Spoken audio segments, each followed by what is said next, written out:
Channel. So ఇవాళ అయితే మళ్ళీ మన కిచెన్లో కొత్త వంటకం ప్రయోగించబోతున్నాం. అదే ఎగ్ సూప్ అనమాట. సో నాకు ఎందుకో ఇవాళ సూపీగా తినాలనిపిస్తుంది because I have some cold. So అందుకని చెప్పి నేను ఇవాళ సూప్ చేసుకుందాం అనుకుంటున్నాను. సో దానికి కావాల్సిన ఇంగ్రీడియంట్స్ అన్నీ చూసేయండి. ఆనియన్స్ ఇంకా క్యారెట్స్ ఫైన్గా చాప్ చేసుకున్నా, చిల్లీ ఇంకా గార్లిక్ కూడా చాప్ చేసుకున్నా. నేనైతే ఫ్రోజన్ బీన్స్ తీసుకున్నా. మీకు కావాల్సిన వెజెస్ మీరు తీసుకోవచ్చు. ఎగ్ సూప్లో ఎగ్ ఇంపార్టెంట్. సో వాటర్, ఇంకా pepper powder, ginger garlic paste, cornflour slurry అనమాట. సో ఇంగ్రీడియంట్స్ చూసేసారు కదా. సో మనమైతే ప్రాసెస్లోకి వెళ్ళిపోదాం. సో ఫస్ట్ అయితే నేను పాన్ పెట్టుకొని దానిలో ఆయిల్ వేసుకున్నా. మీకు కావాలంటే గీ ఆర్ బటర్ కూడా వేసుకోవచ్చు, అది మీ ప్రిఫరెన్సెస్. సో నేనైతే తర్వాత గార్లిక్ వేసా. గార్లిక్ని మంచిగా కలర్ చేంజ్ అయ్యే వరకు ఫ్రై చేశాక ఆనియన్స్ వేసుకున్నా. ఆనియన్స్ కూడా మంచిగా ఫ్రై చేసుకున్నా, లైక్ అవి ట్రాన్స్పరెంట్ ఆర్ పింకిష్ కలర్ వచ్చే వరకు నేను దాన్ని ఫ్రై చేసుకున్నా. తర్వాత చిల్లీస్ యాడ్ చేశాను. చిల్లీస్ కూడా కొంచెం ఫ్రై అయ్యాక 1 minute తర్వాత నేనైతే క్యారెట్ యాడ్ చేసుకున్నా. క్యారెట్ కూడా మంచిగా ఒక 2 minutes, ఒక 3 minutes మంచిగా ఫ్రై చేసుకున్నాను.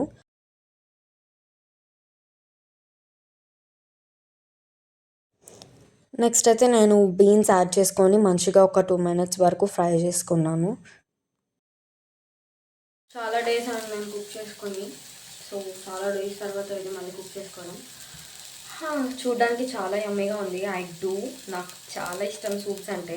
మీ ఫేవరెట్ సూప్ ఏంటో నాకు కామెంట్ చేసి చెప్పండి. నాకైతే lemon coriander soup is my all time favourite. నాకు చాలా ఇష్టం. సో ఇక్కడ ఫస్ట్ నేను జింజర్ గార్లిక్ పేస్ట్ వేస్తున్నాను. అది కొంచెం వెజిటబుల్స్తో మర్జ్ అయ్యి కొంచెం మంచిగా కుక్ అయ్యాక నేను తర్వాత పెప్పర్ పౌడర్ వేసాను. దాని తర్వాత నేను మంచిగా ఒక 1 minute వరకు ఫ్రై చేశాక నేను అది సాల్ట్ అయితే వేసాను. నేను రాక్ సాల్ట్ యూజ్ చేసా. సో నాకు కొంచెం టేస్ట్ అటు ఇటు వచ్చింది. మీరు నార్మల్ సాల్ట్ యూజ్ చేసినప్పుడు దానికి తగినంత మీరు వేయచ్చు. సో నేను సాల్ట్ చెక్ చేసి నేను మళ్ళీ వేసుకున్నాను నాకు కావాల్సిన సాల్ట్. సో ఫస్ట్ అయితే వాటర్ వేసి మంచిగా బాయిల్ అవ్వనిచ్చాను వెజిటబుల్స్ని.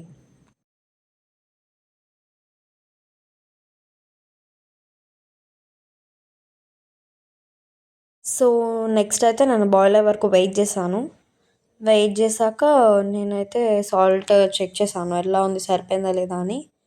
పర్ఫెక్ట్గా వచ్చింది, అన్నీ కరెక్ట్గా సరిపోయినాయి. నేనైతే అసలు ఇట్లా కింద పెట్టుకొని వంట చేయలేను. వంటే కదా అసలు ఏ పని చేయలేను. ఎప్పుడు నా హెయిర్ అట్లా పైకి ఉంటుంది. ఇంకా నా కంఫర్ట్ జోన్లోకి అయితే వచ్చాను. ఇక్కడైతే నేనైతే ఎగ్ బీట్ చేస్తున్నా. ఎగ్ ఎప్పుడు కూడా డైరెక్ట్గా వేయకూడదంట. సో అట్లా ఫామ్ అయిపోతుంది, లైక్ థిక్ లేయర్స్ లాగా ఫామ్ అయిపోతుంది. మనకి థిన్ లేయర్స్ రావు తింటున్నప్పుడు. సో నేనైతే మంచిగా ఎగ్ బీట్ చేసి వేస్తున్నా. లైక్ నేను ఎగ్లో అయితే ఎట్లాంటి సాల్ట్ ఇంకా పెప్పర్ యూజ్ చేయలేదు.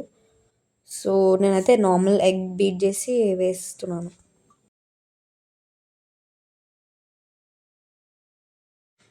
మళ్ళీ ఒకసారి టేస్ట్ అయితే చెక్ చేస్తున్నా. నాకైతే బాగానే అనిపించింది. లైక్ వెజిటబుల్స్ అన్నీ ఎగ్ వేసాక ఎట్లా ఉన్నది టేస్ట్ అని చెప్పి. సో బాగానే అనిపించింది నాకు. ఇంకా మన ఇంగ్రీడియంట్స్లో మిగిలిపోయింది కార్న్ఫ్లోర్ స్లరీ ఒకటే. సో అది కూడా మంచిగా మిక్స్ చేసి యాడ్ చేసేసాను. యాడ్ చేసిన ఒక 5 minutesకి థిక్ కన్సిస్టెన్సీ వస్తుంది. మన ఎగ్ సూప్ అయితే రెడీ అయిపోయింది ఫైనలీ. సో నేను ఇక్కడ కొంచెం కొరియండర్ వేసి స్టవ్ ఆఫ్ చేసేస్తున్నా. స్టవ్ ఆఫ్ చేశాక లెమన్ స్క్వీజ్ చేస్తున్నా, హాఫ్ లెమన్ స్క్వీజ్ చేస్తున్నా. సో నేనైతే హాఫ్ చేసుకున్నా. మీకు లెమన్ ఎక్కువ తింటారనుకుంటే మీకు 1 full లెమన్ యూజ్ చేయొచ్చు. సో ఇదైతే చాలా బాగుంది, చూడడానికి బాగుంది. మరి టేస్ట్ బాగుంటుందని ఎక్స్పెక్ట్ చేస్తున్నా. టేస్ట్ అయితే అదిరిపోయింది. మీకు ఎలా అనిపించిందో కామెంట్స్ చేసి చెప్పండి. Bye bye.